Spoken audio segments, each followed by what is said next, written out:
even if you, and this is why I think the health space is the perfect medium to communicate this kind of stuff, because if you do a good job communicating the stuff that people are willing to accept, which is or easy to accept, which is like workout, diet, I think we're the best people to communicate that other side of stuff. I think when you come from and maybe people are more receptive to it now, but when you come from that side only, when it comes from the woo-woo, whatever you want to call it, side, I think it's hard for the everyday person to hear it. Yeah, and I think the issue too, especially for me, and I'm sure for guys like you who take care of themselves, is like when the great spiritual master comes up and you can't see their belt.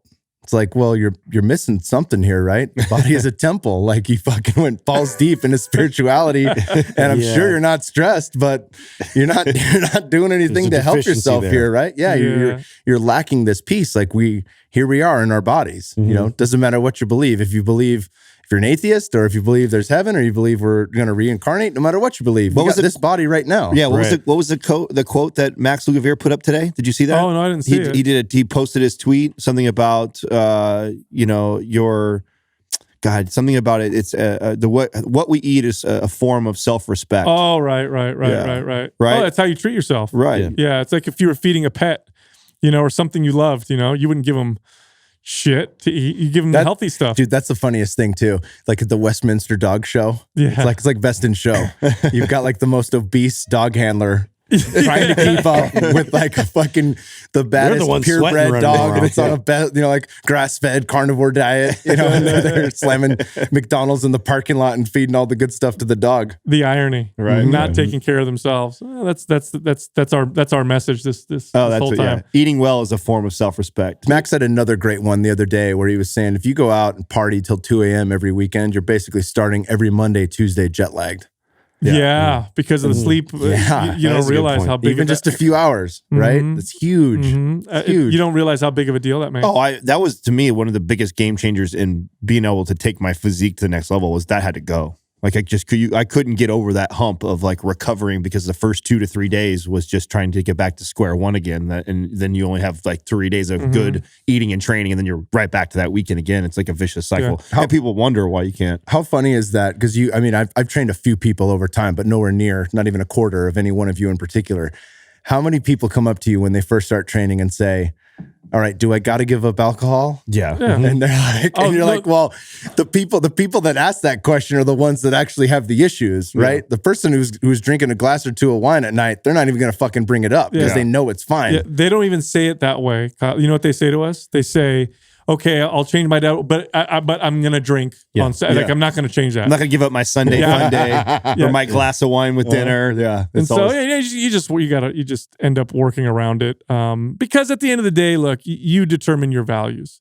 And, I think if people understand the trade-off, if they still value that experience more than, maybe achieving a certain level of fitness or health, that's okay. As a trainer, I just learned to paint that picture for them, right? Like, yeah, absolutely. You could still have your glass of wine every single night, but you're not going to look like this picture that you brought in for me. That's the disconnect is I want to look like this, but I want to do what I want to do. And it's like, well, that person who got to this image that you have in your head or that you've brought in to show me what you want to look like, that person is making all kinds of sacrifice, and they're not doing those things, and they're working all these extra hours in the gym, and they're doing all this stuff to look that way.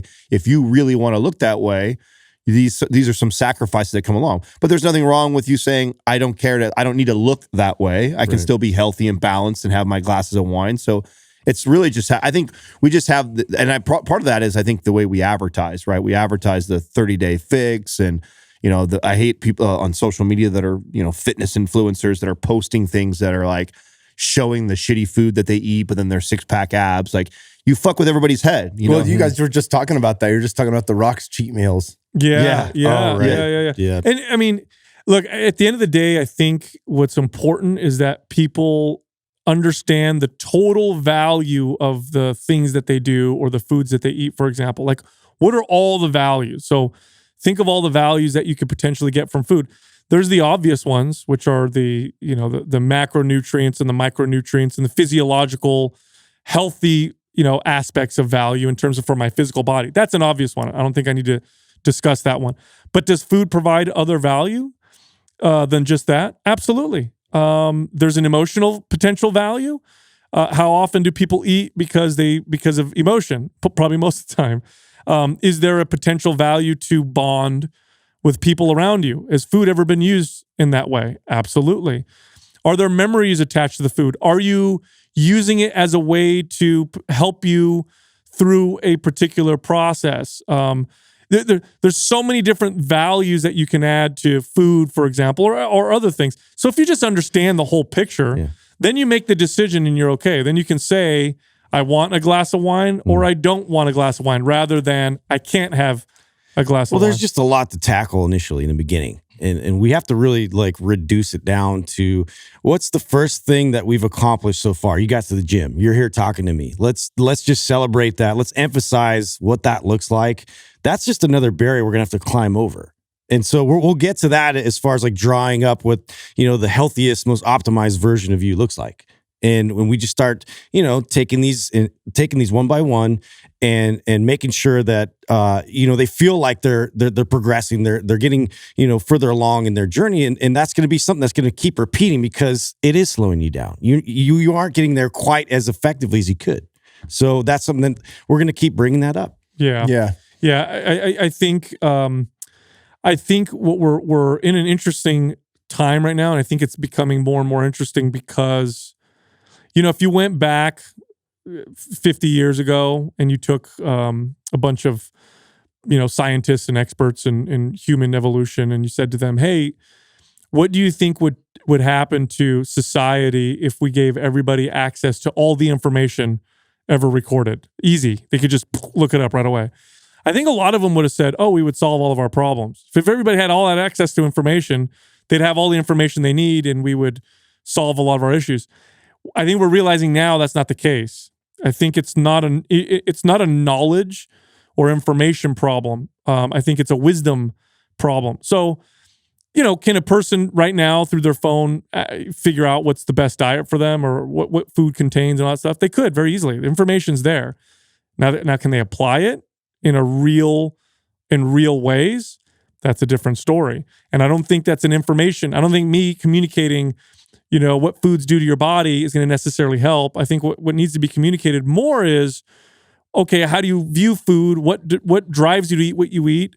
And what are the total values? And then being okay with that. Because really, if you get to that point, then it's easy to say no to foods that aren't providing you with any of that value, because it doesn't become I can't. It's I don't want to. That's how it took me a long time to get to that point myself. Now it's Sal, do you eat healthy? Is it hard? What about, do you have cheat days? And it's like, well, no, if I want to eat a burger, I will. Usually I don't.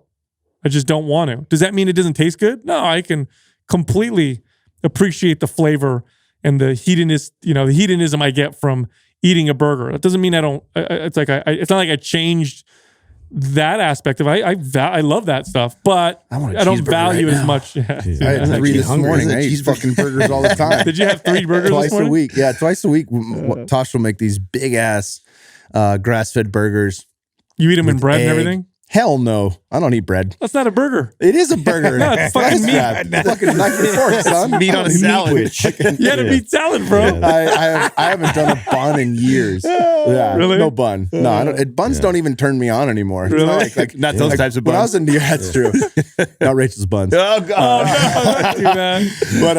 But yeah, like in New York, I ate pizza like with the gluten, not the fucking gluten-free You ate the pizza. real I ate the pizza. real deal How'd you feel? Holyfield pizza. I felt like absolute trash. I gained 15 pounds in 4 days. Oh, wow. I was gluten intolerant, so I just swelled held like a a puffer shit ton of fish. water. I was also drinking like an asshole when I was out there.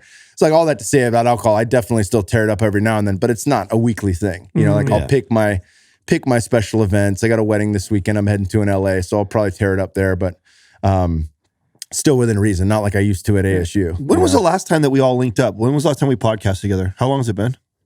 It's got to be like a It's year. been a year. It's got to be a year. Has it been over? You guys weren't at Paleo FX last year. No. Yeah. So it's been over a year. Mm-hmm. It's So got to be. you've got quite a few more podcast interviews under your belt. How's that been feeling? Really good. Can you feel the transitions? Like, are you? No question. No question. And what's cool too is that, for every big guest we get, like Peter Attia was a bucket list guest, like without question. And so's Lipton. Dr. Lipton's coming on tomorrow. Bruce Lipton's like a huge bucket list guest. But like in those interviews, there was a time, as I'm sure you guys know, where you get the big guest and you're like, fuck, don't mess this up, you know, and you think about things and you re-listen to the podcast. I remember you telling me that when we first podcasted, you're like, listen to all your podcasts, listen to all your interviews, make sure you see the weak spots. And that's one of the ways that you get better, right? And that was a huge help to me. So thank you for that. Oh yeah, no problem. But yeah, that's one thing that I've noticed is that the more you do, the better you get at it. But also like there's no, I mean, it helped that I was hunting with Pete the whole week in Hawaii a while back. Cool. So I actually got to know him. We had lots of awesome, interesting conversations. But you know, like that, I haven't come across that yet where I'm like, holy shit, here I am with Gabby Reese, or holy shit. There's none of that weirdness. Are you starting to go in with more questions prepared that you want to get into, or do you just free flow always still? You know what? So that's a good, interesting question. I have 5 for you guys here on my phone. That's why my phone, I'm not looking at text messages or checking the gram right now. Yeah, no but what I found when I interviewed Ramit Sethi out in New York, I had a laundry list of shit I did. I wanted to get to everything, you know? But what I found with that is it kind of ruins the flow of conversation, you know, especially because it takes away my ability to go along with wherever they're headed. You know, if I have a redirect of, okay, that was question number 1, here's number 2, you know, and I'm not wording it like that, but it takes away from, if they want to travel down a different avenue and I just go with that, it might fuck up my list, right? So I've done a few interviews like that. Wednesday Martin was another one where I had a list of questions, and I really don't, I'll put a few bullet points down, but I think that's the better way to go, because then we can talk about all this stuff that I wouldn't have thought of. Yeah, I think the key is, it took us a long time to figure this out. The key is you have the questions, you prepare by... It's the prep, but then you go free flow. Yeah, but then you allow the conversation to go where it wants to go naturally. And really what dictates that is what sounded interesting. So as the person's talking and you think about the next question, like, oh, I'm going to ask this, but then they say something interesting, go there. You know, there's no issue with that. It's when you get stuck, like you said, in the like, oh, got to ask all my list questions, or you have no prep whatsoever, and then you're like, I did feel a level up for us though. We had our good buddy Jordan Harbinger, who I think is one of the best, a great interviewer. Yeah, probably one of the better, if not best, podcast interviewers that we've ever met. We actually asked him to come in and spend a day with us, just working on our interview skills and like how can we evolve and get better. And probably the number one takeaway personally for myself was just the show prep time of that person.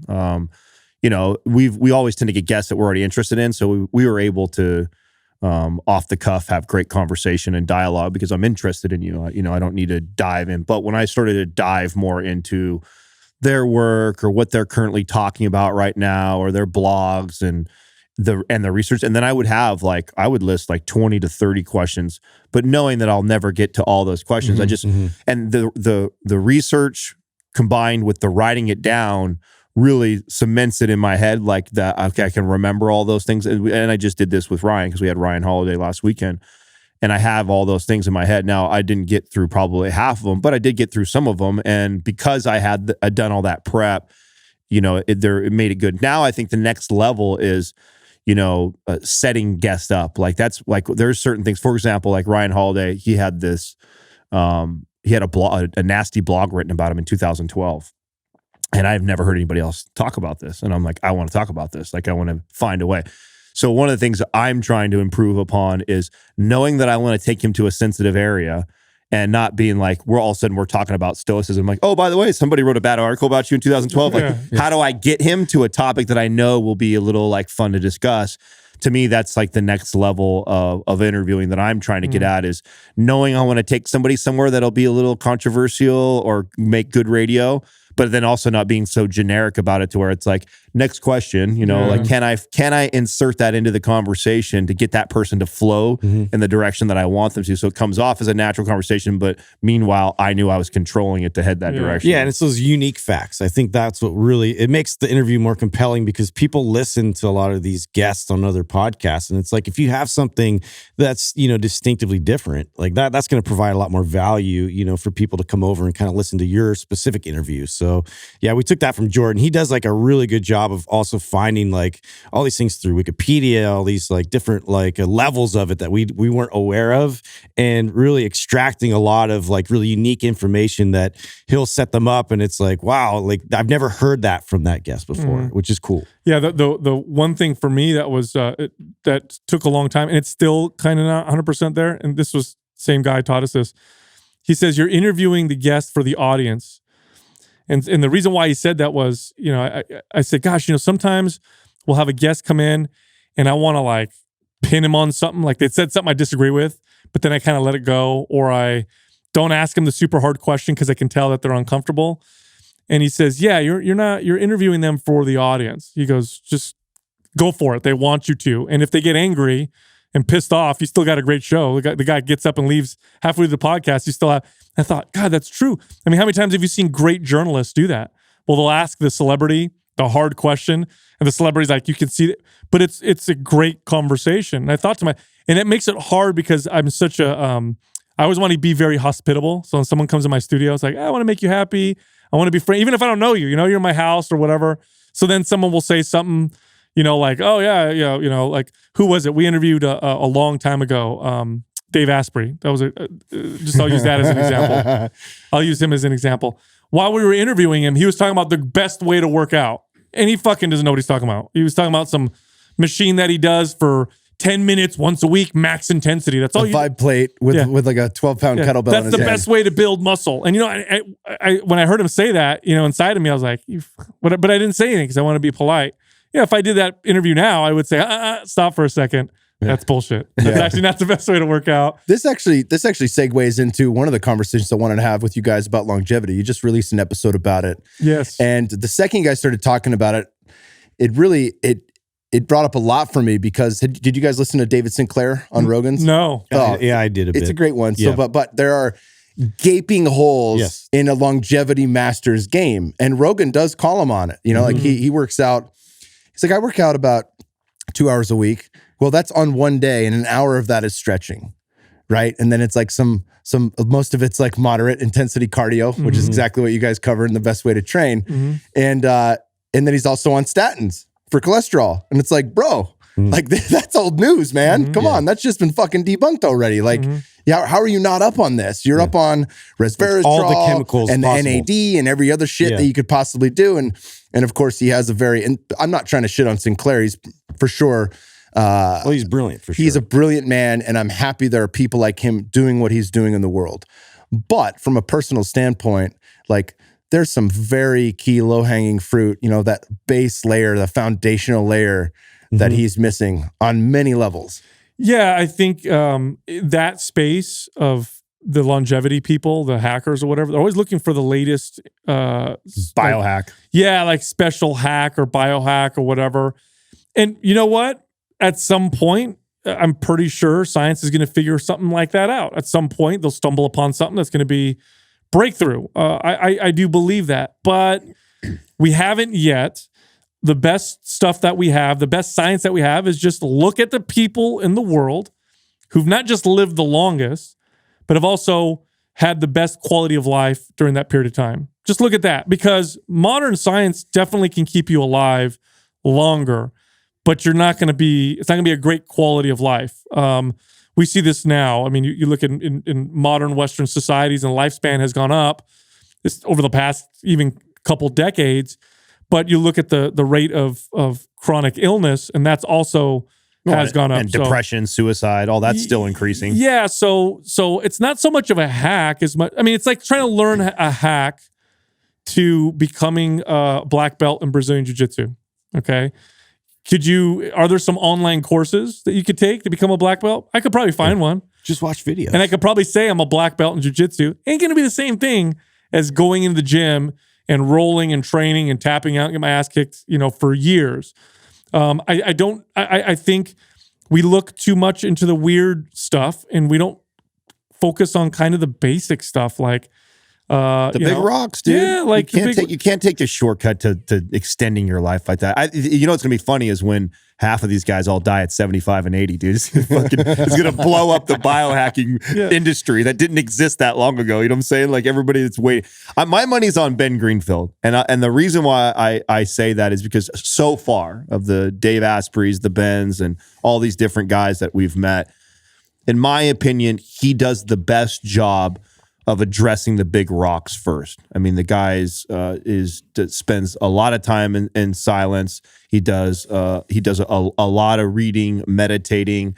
He feeds exercises properly. Yes, he feeds himself whole foods. I don't know that anybody that eats better than Ben. Right? Yeah. Wouldn't you say that? Like I when I look at him, and I know I know there's a lot of people who look at him and think he's too woo woo and out there, but I love that.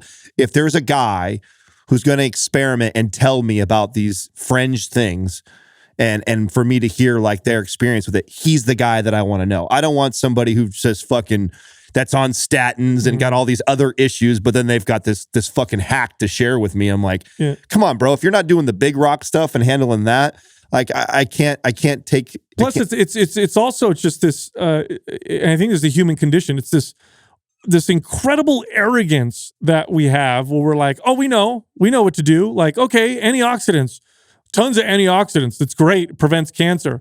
That's what the science says. And then later on you learn if you have cancer and you take antioxidants, that shit's going to fucking grow and survive. And if you're on chemo, it's going to prevent the chemo from killing the cancer. You look at mTOR, mammalian target rapamycin. This is a signal that tells muscles to grow. It's also something that signals cancer to grow, depending on the context. And that's just what we know now. We're so arrogant that we think we're going to take a compound or something, and because what's that one drug that they all take for insulin sensitivity that everybody metformin. Yeah. Mm-hmm. Oh, metformin. Oh, look at all the studies. It's great. Everybody should take this. was talking about that as well. Yeah, everybody should take this. Again, the arrogance. Like we have all the fucking answers. We know all the stuff. Look, if metformin was taken for 10,000 years and it was part of an ancient, practice for 10,000 years, I'd be more likely to be like, okay, there may be something to this. But when we're talking about a drug that people have been using for a generation or two, no. And that's the whole thing, though. Metformin has been around for 10,000 years. It's called berberine. It's fucking in ancient Ayurvedic medicine. Right. It's not the same. It's probably way better for you. And Greenfield has a whole article about that. But we think of things in Western terms as, all right, we figured out there's an issue here, right? Insulin resistance is an issue. Elevated blood sugar is an issue. And it's a cause of many diseases that we have. So let's figure out a drug for that. But what else lowers that?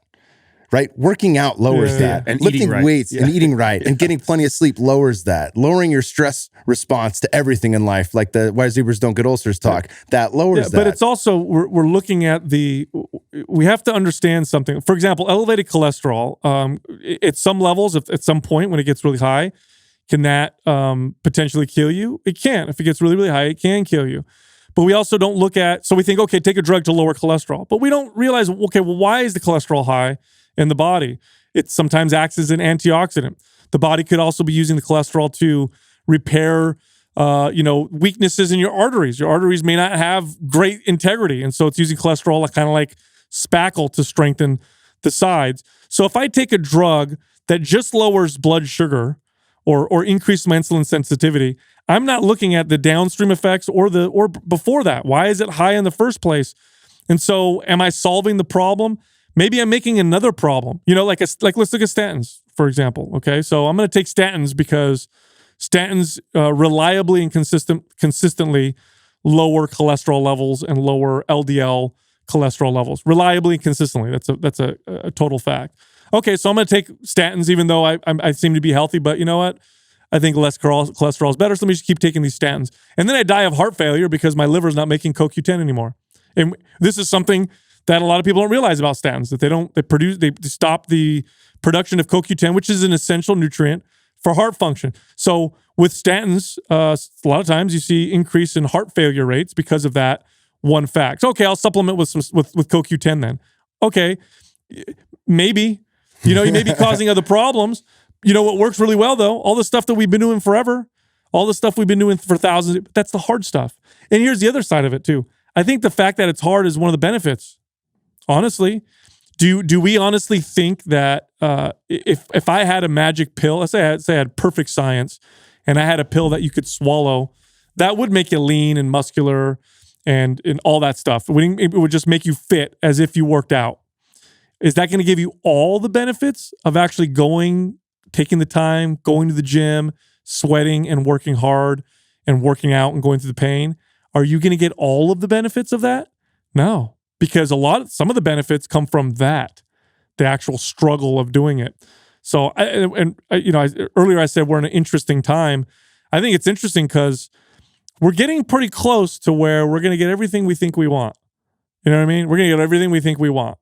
Pretty soon we'll get to the point where we'll have, robots we could fuck that are super hot. We'll have I'm in. Food that, I don't know about you guys, but I'm in. Food that's super amazing and tastes good, but 3D doesn't have printers calories. that can print you anything that you want. Maybe even print you any drug that you want. We're going to have entertainment, what kind of entertainment we want. Maybe we'll reach a point where artificial intelligence works for us. So now we have all this leisure time or whatever. Is that going to solve all of our problems? No, I think we're going to be in a very precarious situation. I think we're going to sit down and be like, oh, fuck.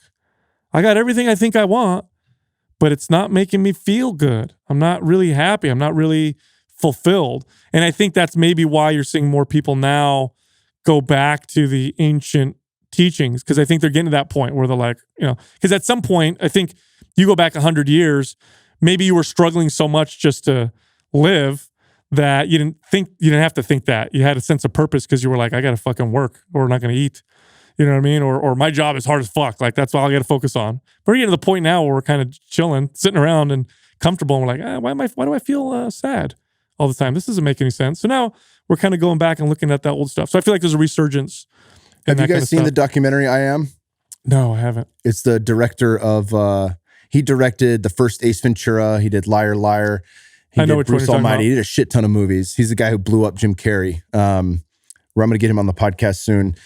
He's a fantastic, the documentary is fantastic, but it basically just shows like after he did Ace Ventura, he bought his first house in Beverly Hills, and then Liar Liar was infinitely more money, got a second house, and then Bruce Almighty or one of these other last ones, he gets his third house, it's 33 mil in Beverly Hills, and he's got the movers dropping off every box into his house. He's got this giant double staircase he's sitting in, and the last box comes in and he just starts bawling because he realizes he's still not happy, right? So this is in search of happiness, and it's all through the ancient traditions on ways people find inner peace and inner stillness, which is, that's the way we get to happiness, right? People search for happiness, but it's a search for peace. It's a search for acceptance of what is and really being content with all that you have in life. You can still have goals, but that ability to enjoy what's going on right now and to be present with that. It's all about non-identification. The Beatitudes in Christianity are like that, and Buddhism talks a lot about, not identifying with things, and that's all of that. These days I don't work out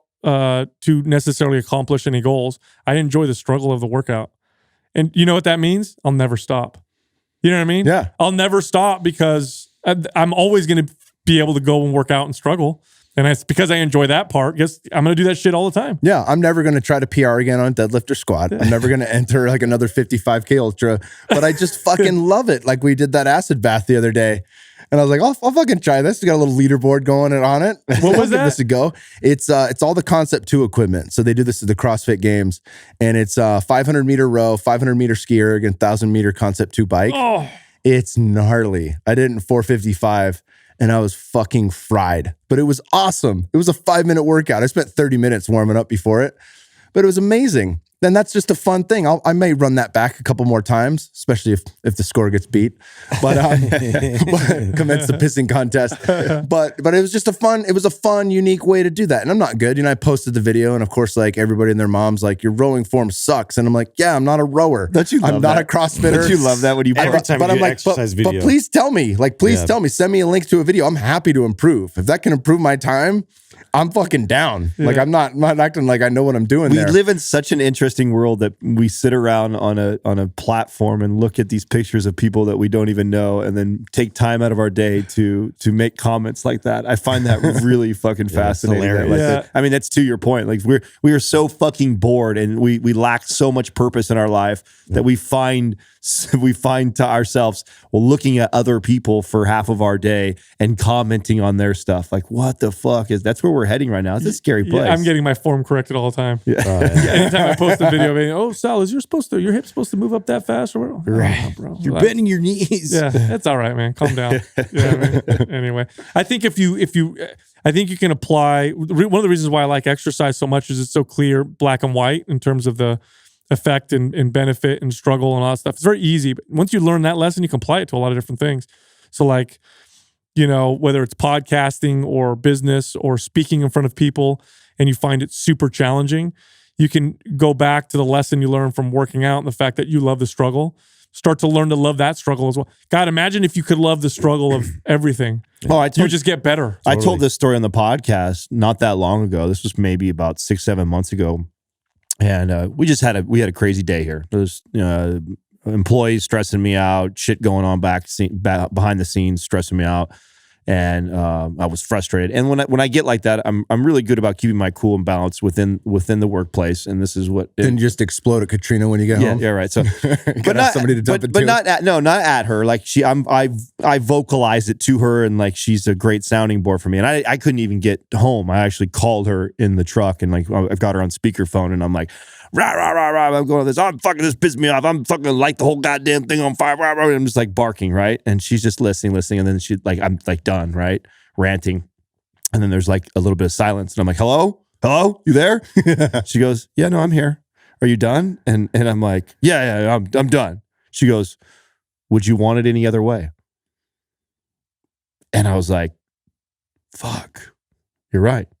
I wouldn't want it easy. And if it was, like, anybody could do this. And if the fact that it's fucking hard and it's challenging to the point that it pushes me here sometimes is exactly what I absolutely love in it. And if I truly ask myself that and say, man, if this was all these problems that I'm venting about were gone, and I could just snap my fingers and have all those things that I'm talking about handled, would there be any joy in overcoming it and getting through it? There wouldn't be. It would be lame, and I'd be in search of the next thing that challenged me anyways. So, I mean, just that thought, like, I try that and practice that, and I try and teach that when you get in those moments when you're all frustrated with something like that, to truly ask yourself, would you want this easy? And when you're in it and you feel it, it's really, fuck, I want to be done with this. But really, though, ask yourself, if this was all easy and you could snap your fingers and just have it done all the time. It's like that great the Twilight Zone. Yeah, the Twilight episode that Sal shares all the time. I love that the meaning behind that. I think it's so amazing, because it's exactly right. This robber gets shot. Yeah, right? Have you ever watched? Did you watch? I know the episode you're talking about. You know what I'm talking about? Yeah, tell my listeners though. This is awesome. So he's a bank robber, and he's getting chased by the cops, and he gets shot or whatever, falls down, gets up, and so it looks like he didn't die or whatever. And there's a guy waiting for him, this guy with this like white suit on, and he goes, "Hey, welcome, come with me or whatever." And he's like, "Who are you?" Whatever. Anyway, this guy ends up taking him to this opulent hotel room with women and whatever, and he says, "Look, man, you can have anything you want. Anything at all. So this where you're at now, you get whatever you want. It's great." And so the guy's like, "Oh yeah, we'll prove it. Bring me a couple dames or whatever." And he brings up 2 girls, and he's like, "What?" And then he goes to a casino and he throws the dice, and he gets a 7, and he gets another 7. He's like, "Oh my God, this is amazing." Then it fast forward like a couple weeks, and the dude hasn't shaved, and he's fucking distraught, and he's at the craps table, and the girls are like laughing at everything he says, and he's just like, and he throws the dice, and it's a 7 again. He's like, So then he calls out that guy in the white suit. He's like, "Hey, I forgot his name." He calls him up. The guy shows up and he goes, "What is this crap?" Because every time I roll the dice, I win. Every girl I talk to likes me. I get everything I want. He goes, "I need some like challenge. I need something." And he goes, "Oh yeah, we could definitely structure that in here somehow." And he goes, No. He goes, "Then it would be planned. It's not the same. It's not the same." He's like, And he goes, I did not picture heaven to be this way." And the guy starts laughing and he goes, "We told you this was heaven." It's a really good lesson or episode. And it's 100% true. I think we all want that. Sometimes we all think to ourselves we want things to be easy, but no, man, it wouldn't be the same. I had this conversation with, I think it was my daughter, and she she was really, really intimidated by something. And she went and did it. And then afterwards I said, wow, you're so brave. I said, I'm so proud of you, how brave you were to do that. And she says, well, I'm not brave. She goes, so-and-so's brave. She's not even scared. She does it all the time. And I said, okay. I said, do you know who Superman is? And she goes, yeah. I said, well, you know, nothing can kill Superman, right? And she goes, yeah. And I said, do you think he's brave to walk into a fiery building? He knows he's not going to die. And she thought about it. She's like, well, no. And I said, well, okay. I said, you were brave because you were scared, not because it was easy. And I mean, I think that's just it right there. You can't have all those attributes of bravery and hard work and all that stuff if you don't have the challenge. It doesn't count. Well, you lose purpose. Yeah. It's probably the reason. And I think being a new father now, I get this and understand this, right? Like so many people that have had a child would probably say that that's their purpose in life, right? Or their legacy is their child now. And I get why that gives so many people so much purpose. And now I have a new purpose, a greater purpose that I've ever had in my life. And it's because it's fucking hard. It's so hard. It's because it's the hardest thing you'll ever do in your life is raising another human being. And that's the reason why it gives you such great purpose. That's the fucking reason. I was just thinking, that is the goddamn secret. I was just thinking about that this morning, Adam, about what you're saying right now. You know what makes it so hard? It's not that the logistics of it, because that's kind of pretty, straightforward. Take care of a baby, make sure they have food, make sure they have shelter, give them a kiss every once in a while, love them, whatever. It's not hard in that sense. It's hard because you care way more about your kid than anything else. So because you care so much, that's why it's so fucking hard. Well, it's not just your life anymore that's on top of mind. You're living through multiple lives now. Yeah. It's not just about you continuing on and having the best version that you could do on your own. Now I want to duplicate that and, pass that on and leave legacy through another human being. And that's such a powerful responsibility. Yeah. Have you had any situations yet? I know your boy's still real young, but have you had any situations yet where you're going to make a decision or do something and you think to yourself, okay, well, how would my son think about this? It happens all the time. Isn't that weird? It happens all the time now. Things that I do because I think out of all of us, I probably embody the zero fucks, motto that we say. He has one fuck now. Yeah, I do. Plus one. I do. Yeah. I absolutely do. I mean, in the past, I have had that mentality so much that it's like I could sit at peace with the worst case scenario no matter what really easily. Worst case scenario is, I lose this or somebody hates me or whatever, and all that. I don't care. Like I have that. I'm good. All right, I'm good. I don't need anybody else's approval, right? But his. Now I feel that when I do things. I mean, I even catch myself like the other day. I just I wanted to smoke weed. I haven't had weed in a while, and I was like, I want to smoke some weed, and I'm like, fuck, I don't want him to smell it. He's an infant right now. I'm like, that conversation's going to come one day. I know that, and I have no problem with that. But I also don't want to accelerate it. You know what I'm saying? I don't want it to be like a 5-year-old conversation because dad smells like pot and he's never smelt that anywhere else except for at home, right? So I think about that now, and now I catch myself out on the deck, fucking blowing it outside so he doesn't have to smell it. You grow up hiding weed from your parents, and then you have kids and you hide weed from your kids. You know what I mean? Yeah, it's shit like that. Or even too, just the way I am with somebody, like the way I treat somebody or the way I talk to people. Yeah, like when I want my kid to see me. Right, exactly. I think about that now. I think about those conversations and think like, one day he'll be observing me very carefully, and I want to know that he's proud of me. I want to be able to explain myself. Like I think about that. I never thought about that stuff before, and so yeah, that's new, dude. We had I was having this conversation with my kids. These guys know the story. I don't think I ever told you, Kyle, but it was a while ago. I think I want to say maybe my daughter was probably 3 or 4. My son was like 8 or 9 maybe. And we were driving home from my mom's house, and I don't remember what was going on. I was stressed out, and I'm in the car, and I'm already kind of irritated. And we're driving. We go around the corner, and there's a bunch of these, 16, 17-year-old guys playing basketball. And so they stop playing. They're playing in the street. They stop, and they kind of part. As I drive through, one of the guys thought it'd be funny to throw his basketball at my car. And so he bounces it off the window. the side window where my 4-year-old daughter, sitting. Lit on fire. So it's like bang, right?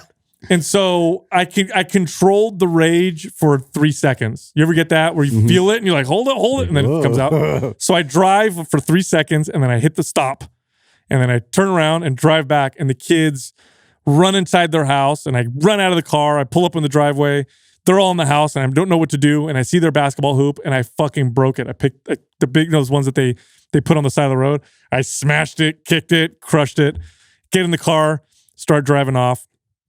And my son is like 8 years old, and he's like, he goes, what was that? Why'd you do that?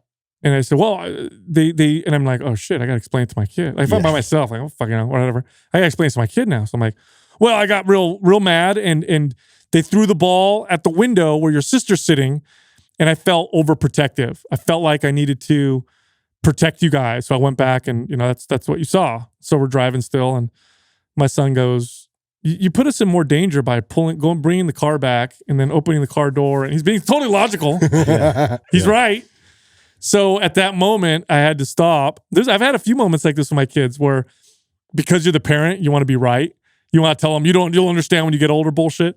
But then the other side is me like, no, this is a great opportunity to teach them. Number one, dad can admit when he's wrong. And this is a great lesson, and that we're all human. So I said, you're right. I said, that was really stupid of me to drive back over there and get pissed off that way. I said, I definitely should have done that. And I put you guys in more danger. I had another opportunity when, this was when my daughter was a little bit older, and I'm putting her in her car seat, and I don't remember what I did. I dropped something or something like that. And I'm like, shit. Close the door, and I get in the car, and she's like, you said a bad word. And I'm like, yeah, and I'm like, oh, what do I say? So I'm like, I'm an adult though. Adults can say bad words. When you get older, you'll be able to say bad words too, but you shouldn't say those. You're a kid. And she goes, okay. She goes, yeah, but you still shouldn't say those words around little kids. Touche. You're 100% right. Yeah. Boy, man, they'll teach you some shit. I tell you what, they really do teach you. But it's, it's hard. It's the hardest thing in the world because you care so much. That's why. Yeah. I was thinking about this one. Why is it so fucking hard? It's easy. Do this, that. It's basic stuff. No, it's not. It's just because you care. Well, I think there's a part of you that wants to, at least for me, like at the bare minimum, I want to give him everything that I know, which is that right? Yeah, good. Right? All the good stuff. Right. Well, that's what I'm saying. Like, at the bare minimum, I want to pass down all my knowledge. Like, so I know I'm not the smartest, the wisest, the most successful person in the world by any means, but I have more than he has right now.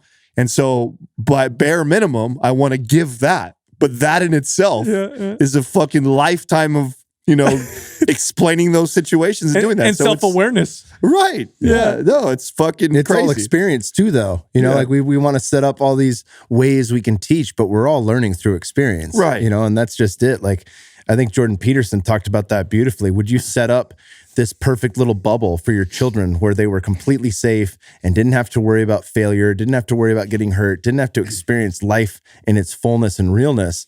The answer is no. If you truly know, you would never choose that because there's no way for them to learn then. Do you raise a little shit? Do you guys have a favorite? I have a favorite Jordan Peterson lesson. I just shared this the other day with when we were, I think, talking to Ryan. I think when this came up, he said something. I think it was Joe Rogan's interview when he said this. He talks about this blew my mind.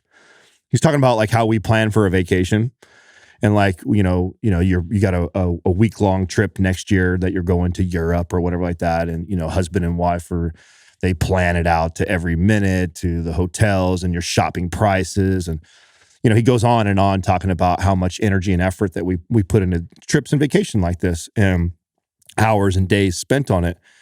And he goes, it's crazy that we do that. And he goes, how often though do you spend the time thinking about the first 10 minutes that you walk in the door and you greet your spouse?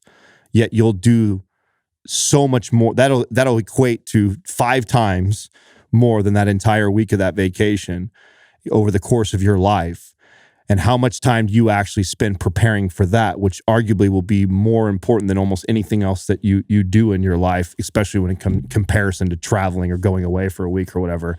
And that was just like for me, because I was like, man, because I'm that guy, right? Like I have a hard transition for me to go from full-blown work mode here and my brain going 100 miles an hour to walking through my door and then all of a sudden being dad and husband. Like that transition, I need like a 1 hour, 2 hour buffer. That's what I've almost put that expectation on my poor partner for so long until that moment. Like that really fucking was like a game changer for me to go like, dude, stop before you turn the car off and you keep walking to the car, still thinking about work stuff. Shut it down, shut it down, reframe your situation, think about what you're doing, make sure you walk over to your wife, greet her, kiss her, see your baby. To me, that was one of the most valuable pieces of advice I've ever heard that man speak, and I've heard almost every. I haven't heard him talk about that, but I remember Ben Greenfield, the first time I interviewed him, he was talking about how the second his day ends at 4, when he goes to pick up River and Taryn, he's no longer on his phone. He's no longer checking emails. He's completely switched gears, and he's 100% invested as dad. And that really stuck out to me because when you spend time with him, you see that in action. It's not fucking for the podcast. It's not bullshit. He's all about it. But for me, I do need that transition. So thankfully we have the sauna, and it's a 1 mile loop around Onnit, and I'll go for a walk and I'll hit the sauna. And like, that's my decompression time at the end of the day before I choose to go home and be fully invested. And there's still times where I fuck up, and kids are really smart. You'll see as your boy gets older, you're on that phone too much. Some Bear will slap that shit right out of my hand and say, look at me, daddy. Yeah. He doesn't want me on the fucking phone. He knows better, Yeah, and that's like it's straight to the point. He's not pulling punches, Yeah. But I think about that. Like as long as I can get most of that ironed out and cut away some space for myself, it's very easy to make that transition. But without it, like on those days where you don't have the time because you're just grinding all the way until 5 or 6 and then you get home, those are hard transitions. I think the most important part, because you're right, like I still fuck that up. But the part to me that I find a lot of value in now is that if and when those moments happen where, like because Katrina will do it to me. She'll allow me to be me and do me, and she can see if I got a lot on my mind. But, like let's say an hour, 2 hour goes by and I really haven't said hi to her since I've been in the door. Like she'll give me a soft reminder. It's the difference now when I get that soft reminder than what it would have been before. In the past, I would be like, I've got a lot of shit going on with my work. That's why. You know what I'm saying? Like, that's why I'm this way or whatever. Defense mode. Right, defense mode. Where now, since that piece of advice, yes, I still fuck up sometimes and I still go back to old ways where I still can. It's hard to break something that I've been like for fucking 20 years plus in my life. But at least now, when I get called out or checked on it, I'm not defensive about it. I go, you're right. I'm sorry. I love you. Kiss, whatever like that. I'm done with my phone. Let's sit down. Let's spend some time together. And then I think so to me, that in itself is, I think that's the first step, the self-awareness piece of it that comes from it, right? Mm-hmm. No doubt about it. Yeah.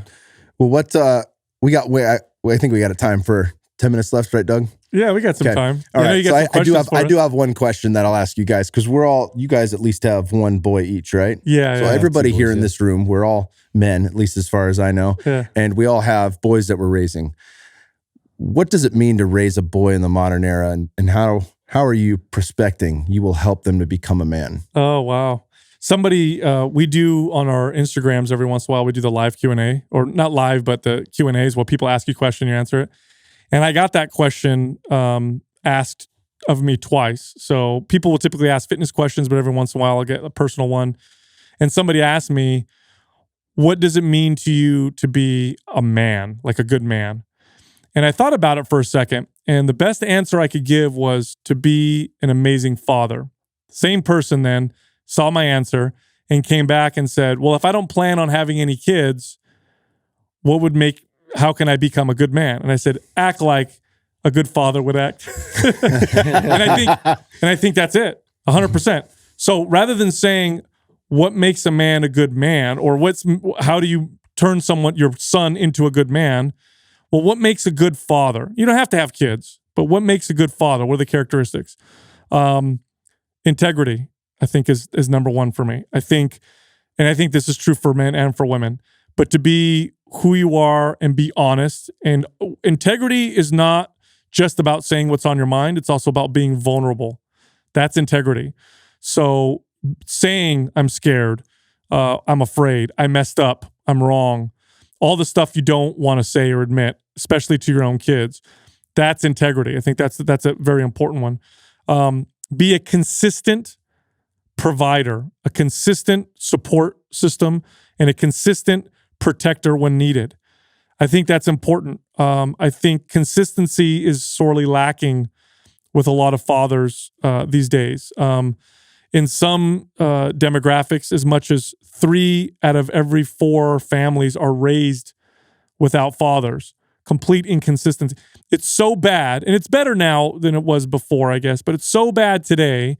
And sometimes you'll hear moms complain about this, that if a dad shows up to a few games, kisses his kids and says, "I love you," he gets awards for it. Like, oh my, I'll tell you what, take your kids to the park in the middle of the day when there's moms and nannies and watch how many people come up to you and say how great of a dad you are. Now, at first you feel good about that. Like, oh yeah, I feel great. But then ask yourself, wait a minute. Why is it so awesome that I'm doing that? Look at all these other moms and nannies. Oh, I know why. Because a lot of fathers are inconsistent. So the simple fact that I'm here at the park with my kids is really standing out. So I think being consistent is super, super important. And then another one is brave, not fearless. That doesn't exist. That's bullshit. People say they don't have any fear. You're full of shit. Everybody's scared of something. But to be brave, what does that mean? Well, when shit gets hard and is scary, as the man of the house or father or leader with your family, or even if you don't have a family, you just face it. You go ahead and you face it, but with integrity. It's okay to be afraid, but you go forward anyway. I think that's what it means to be a good man. But I think the definition is act like a good father would. And the reason why I say it that way is I think it makes sense, and I think it doesn't trigger anybody, because I think a lot of times when you talk about being a man, sometimes you talk trigger about all these masculine traits. Yeah, you talk about all kinds of. But if Toxic masculinity. But if I say you be a good father, I think everybody can get on board with that. Yeah. I don't really know how to answer that in the most like eloquent way, like Sal kind of put that. But in terms of like what I want, them to become, like I have to internalize that and really focus on like how I'm modeling that to them. And that's in how my interactions with my wife, my interactions with my friends, my interactions with my family, all of that, I look at, internally as how my kids perceive that and how I communicate to, other people and how I acknowledge other people and put people in front of me in terms of having respect, but also having respect for myself. And I think that we get lost in the differences between genders, and I think it's unfortunate. There are definitely differences, and that's not something that I'm not trying to downplay the fact that there are masculine traits that I think are great and are beneficial, and I'm not gonna suppress that within my 2 boys. I think that it's about being a good human being at the end of the day. And I think that you accomplish that by having good morals, having good integrity, and being consistent in terms of, your core values. And I just really want to establish those core values within my 2 boys so they can, be successful and be a good human being to everybody else and be a good light in the world. And I don't get lost in, all the nuances of, what might be bad, what might hurt somebody's feelings over here, or any of that stuff. It's just being consistently, a good example. It's really tough to try and add to all of that, because I think that both Sal and Justin hit a lot of that stuff that I think is extremely important. I think the reason why we're such close friends is our values are very similar. The only thing I would probably add that I didn't hear either one hit is self-awareness. I think it was the single greatest tool that was ever given to me, and it's what I think provides continued growth for the rest of my life. Right? And to me, I think that I want to pass that same lesson down to him and know that you are human. You may not always say the right thing. You may not always do the right thing. But that's okay, and to strive to grow and to be a better version of yourself than what you were yesterday. I think that to me is maybe the single best lesson that I can give to him, because at the end of the day, I can't expect him to be the man that I was or a better man than me or just like me. He's going to find his own path.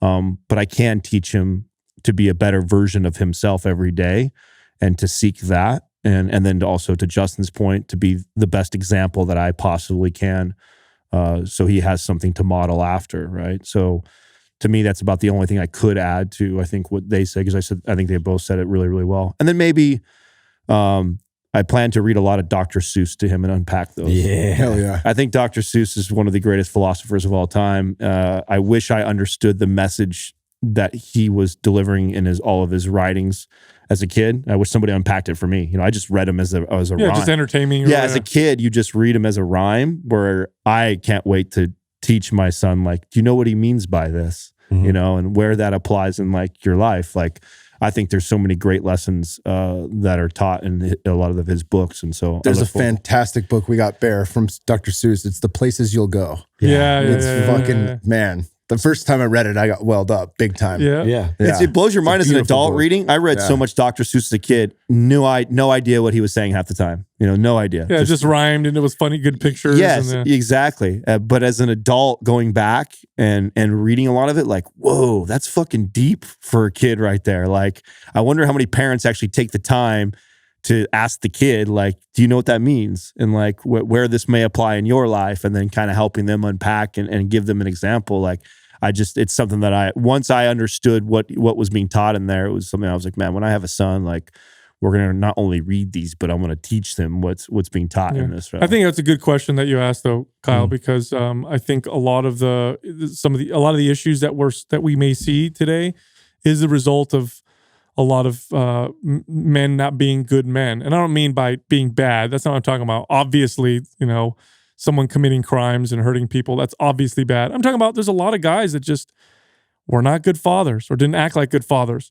And it's happened now for a few generations. And I think we're seeing a lot of problems because of that. I would like to see society start to value fatherhood again and put it up high as a high value again.